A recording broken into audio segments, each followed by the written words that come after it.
Pardon me. Sorry, I just burped right on the YouTube. I'm very, very sorry. We're live on the Facebook. Looks like, of course, for some reason, every single time it's time to go live on Facebook, my Facebook shuts down over here. Why is that? I do have an issue, but I'm just going to overcome it. I don't care. Yeah, yesterday, I'm looking old on here today. Need a haircut. Cheers, everybody. I put a post out on my other page last night. I just said haters. And so many people, for some reason, haters, the topic of haters, it just gets people's attention. They're interested in it. Why is that? Everybody's a hater. They feel targeted. Well, this morning, and before I get into this, I will tell you, I'm a hater. I'm also a hater. What do I hate? Small people. I hate 137-pound guys like you. What else do I hate? I hate slow people. What else do I hate? See, we all have haters. You hate onions. We all hate. I hate onions. Hate it. But why do we hate things? And I'm going to get straight to our topic. What's up, Daniel? The rabbit is on here. Everybody, I appreciate you getting on here. Because you anus. Well, why do we hate things? Unless you spot something, and I'm going to get straight to our lesson in a moment, but I was just fascinated by how many people pick up on this hater thing. Unless the person is doing something extremely evil, like if you're witnessing that person doing something evil, robbery, killing somebody, just for examples, most of the time we're interpreting what that person is doing. And that interpretation comes from us. And the way we can interpret it is because how we feel about it, what he thinks, what it's kind of like I form an opinion of what you're doing. Does that make sense? So haters are their own problems. Say what? I think it's because we're very judgmental. Yeah, but okay, whose problem is it that you're judgmental? You? That's exactly right. You're your own problem if you're judgmental. So enough of the haters. But yesterday, I felt attacked by a lot of haters, turning me in, doing all kind of shit, chicken shit bastards out there. That's how I really feel about them. How many of them would just come up? If the person would confront me, I would be like, man, I appreciate that. I'm not even mad at you. I just appreciate you telling me. The reason why I'm mad is you do it sneaky like. But enough of that. What do you need to add to make your 21 van make 21 what? You said 20. I thought you were going. Van, are you saying I'm wrong? Hey, are you saying the year's over? Finish the year strong. What do you need to add to make 21 your best year? And Van is too worried about proving me wrong, isn't he? Well, I said 2021, your best year. So let's take Hayden. He's in here. And if you're on here, you can say what your circumstances are, your situation. What do you need to do, Hayden? Hayden's been here. How long have you been here? 5 months. 5 months. We'll give him a half year credit. Give him some credit. 0.5. What do you feel like 21 you need to add? Add means this. I'm already doing this. Adding something would mean I'm going to continue to do this and then add that. What is something you need to add? I definitely need to add consistently working out. It just makes me feel better. It makes me I feel like it makes me more productive. Makes me wake up earlier.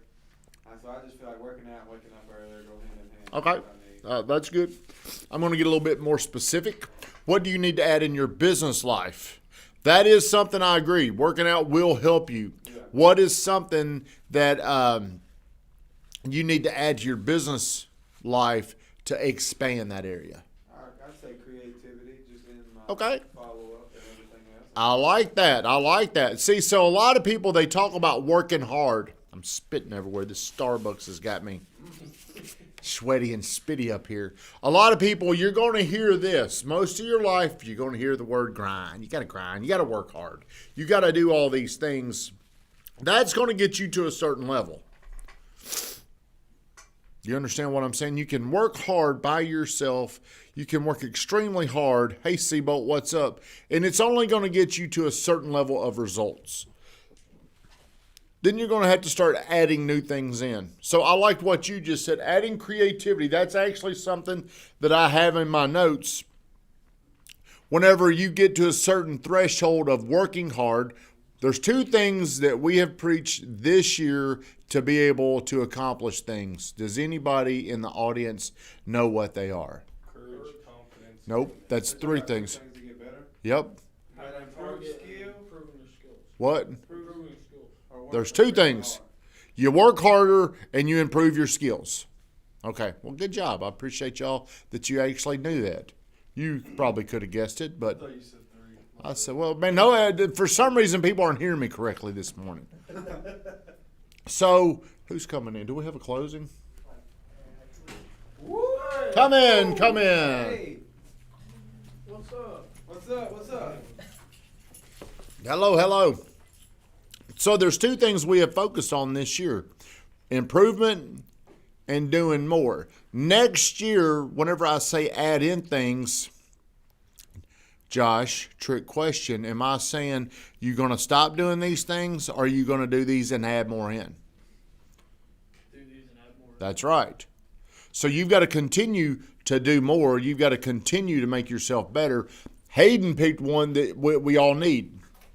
Creativity. My thing is to be the best employee for your employer. Okay. How are you going to do that, Daniel? What is your system? How do you judge? How do you measure your process of what you're doing on a daily basis? So we're going to get better every day. We're going to do more every day. We're going to add creativity in there. Now, a lot of people may not understand why do you need creativity. Can anybody say why you need to add creativity? It gets boring if you don't have it. What happens when things get boring?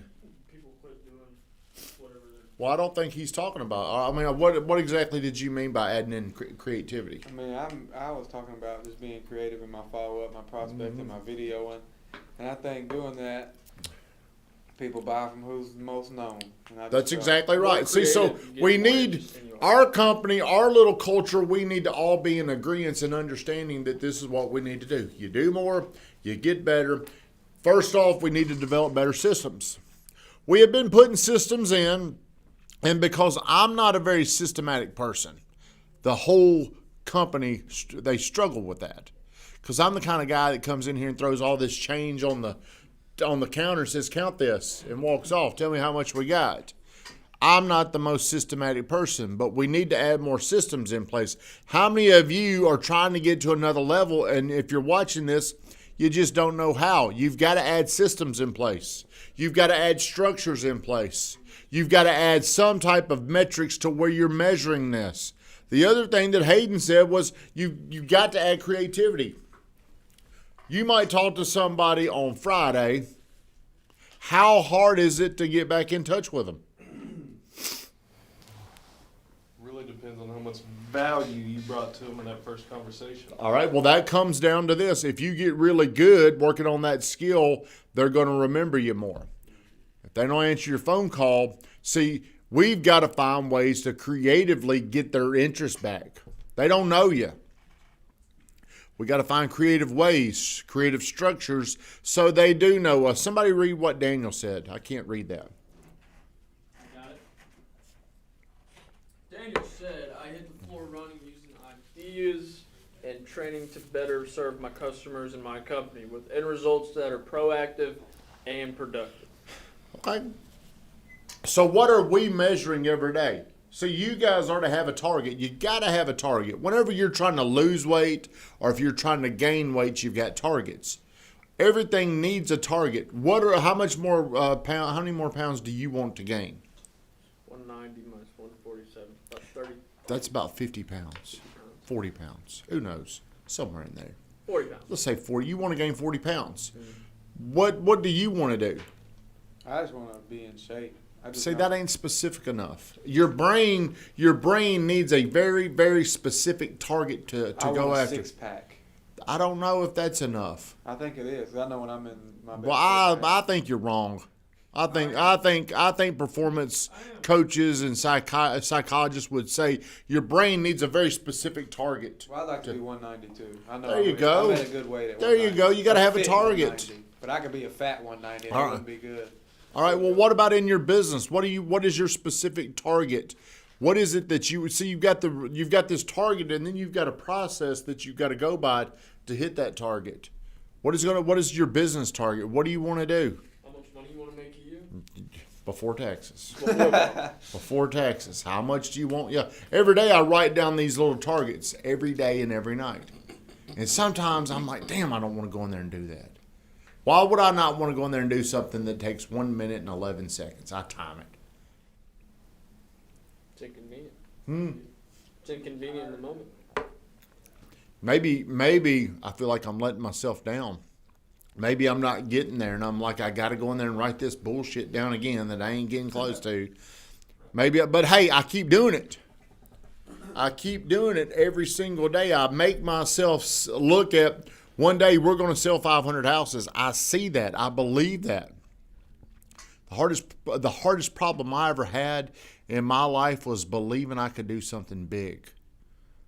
Something that I really struggled with. How many of you struggle with that? That you could really do something big. Not something good. Not even something that you've never done before. But I'm talking about, how many of you believe I can do something like huge, like real big, selling 500 houses? Do you believe that? Do you think like that? I think there's a difference between thinking that and believing it. Yeah. Then there's something else called executing it. And that's whenever Zillow calls up, I know for us to get to that 500 sale deal or the 500 homes sold, I know our marketing budget where it is today ain't near enough to where it needs to be. So whenever they call up, even if I ain't got any money, even if I'm like, hey man, that credit card's probably maxed, so can you give me an extra day or two? I still do it. The reason why I do that is because I'm not interested in where I am today. I'm interested in where I'm going. To get to 500 sales, our marketing budget may have to be $100,000 a month. The faster I get to the $100,000 a month, the faster we'll get to 500 sales. A lot of people can't stomach that. They won't put themselves out there risking that amount of money, not knowing if the money... Just because I buy Zillow leads, does that mean we're going to get sales? No. I wish it did. It'd be real nice. I mean, as a matter of fact, we do know, Van, what do we convert? About 8.9% of them? If we could get better, if we could go from 8.9 to 15%, it would be much more profitable. Can we do that? I think we can. So what is it? What's our target? 15? 20. 25? 20. Our target share. You know why it's 20? Because Dean tells me all the time there's people out there that are doing 20%. It's 20%. And then we listen to their phone calls and they're no better than Andrew. No, I agree with that. They're no better. What are they doing? Is it their follow-up? What is it that they're doing? But see, whenever you've got a target like I do of 500 deals, here's what you do. I'm always exploring. What does their call sound like? Okay, well, our calls is even with it. What else could it be? Follow up. See, I'm always tracking to find out. I'm always tracking, searching to find out. See, my feelings don't get hurt. Some people, their feelings get hurt whenever there's failure. I don't allow my feelings to get hurt over failure because I want to know. I would rather hit the target. That's all I care about. My feelings get hurt if we don't ever hit that target. Carry on. Thank you for the kind words. What time is it? 8:43. We got to get started into our role play, but what is one thing or two things that you're going to add? We've got to become better systematic people. You guys should have a target of adding 5 new people that you created every week into your database and a plan. That sounds simple, doesn't it? But imagine what would change if you just put 5 people in your database that you created. How many would that be over the course of a year, Josh? You're pretty smart at math. 520. Not quite, Josh, but I mean, it would be, it'd be like 170 leads, wouldn't it? 170 leads. it'd be 5 times 52. So that's like 220 or 250. 220. Yeah, 270. Josh. 260. Josh said that with so much certainty. 520. Everybody have a great day. Add something in 21 that you're not doing, that you maintain that you're doing. It's usually going to be a system. It's going to be your follow-up. It's going to be some kind of structure. Like Hayden said, Weatherman's on there. He said math man. He's a math genius. What was that movie with that math genius? Goodwill Hunting. No, okay, yeah.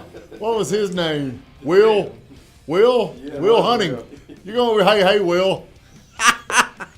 Math man. Everybody have a great day.